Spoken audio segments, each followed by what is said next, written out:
Hello, welcome back to Gruesom's Garage. Been a long time since I made a video, and I've been having a few health issues lately, but I'm not going to talk about them because it's a car channel.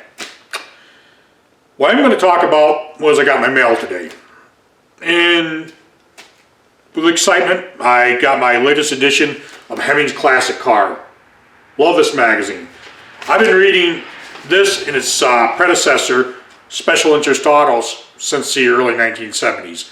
My dad bought his first old cars in 1971, 1937 Plymouth, 1949 Ford, and I'm just fascinated by old cars since then. So he would get a magazine and I would read them. At first I didn't understand much of what was in them. They were just pictures, but they were fascinating. As I got older, I started understanding more about the cars, how they worked, what they were talking about in the drive reports and stuff. I bought other magazines, Cars and Parts. I was into Chryslers, Roadrunners over here. High Performance Mopar, Mopar Action, Mopar Collector's Guide, Pontiacs, High Performance Pontiac. Sometimes I would pick up like Super Ford or Super Chevy, you know, because I like all cars. Sometimes I would pick up some of the magazines for like the foreign cars. Obviously I like the little British Triumph here, and read them. My wife and I used to go every payday over to the magazine store here in where I live, which is no longer there, the newsstand, and we would spend 20 bucks on magazines. The late 80s, early 90s, that was a good amount of money. And I would load up on car magazines. Back in those days, I worked night shift. I would take them in and read them on my breaks and enjoy it. So, why am I talking about all this? Well, when I got my classic car today, I got this letter from Hemmings. Dear Classic Cars subscriber, after an amazing 20-year run as a standalone print magazine, we have made the decision to consolidate Hemmings Classic Car magazine into Hemmings Motor News magazine. The magazine industry has faced tremendous headwinds since 2021, including significant inflation related to production cost, changes in advertiser demand, and newsstand supply chain struggles. At the same time, consumer preferences continue to evolve with the rapid growing of digital and social media. After facing these industry-wide changes and assessing the future, we made the decision to cease publication of Hemmings Classic Car as its own unique magazine. The February 2025 issue will be the last issue published.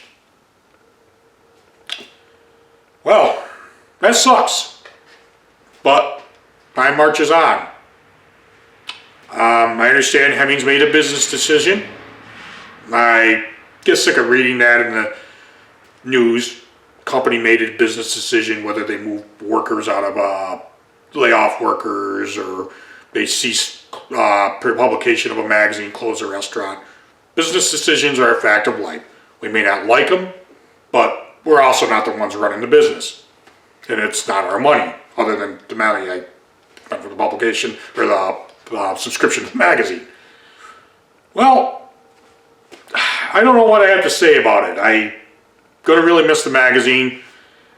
Just sitting there with a cup of coffee, my reading glasses on, you know, it's just comforting. It's something that you don't get from looking at a computer screen, watching a YouTube video, sorry YouTube, to flip through the pages of a magazine, look at the pictures, read about a 1971 Oldsmobile Toronado, 1955 Ford Thunderbird, 1942 Chrysler. It's not the same, but like I said, time marches on. A lot of the industry now is going to AI. People aren't writing these articles anymore. My opinion, from what I've seen of AI, it sucks. Why? Because the facts half the time are incorrect. 9 times out of 10 they can't get the right damn picture to the car that the article's about. But I'm sure with time AI will improve. As car enthusiasts, we will be reading articles that are not written by human hands. We will be using our phones, computers to read this content. That's fine. But I've got a bunch of these down in my basement, and have been special ones I've saved going back to 1972, I believe. I have one, actually, it's got driver port from the Terraplane from the early 70s. So I actually tracked that car down. It still exists. There was an article about it not too long ago I found on the internet of all places. But yeah, it's just sad. Sad time marches on.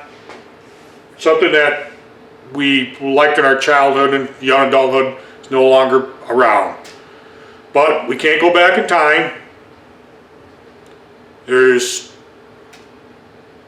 stuff still being published. Agreed, it's on the internet, but for me, Hemmings classic car, I will miss you. And with that, I'm going to end the video. You have a great day. God bless.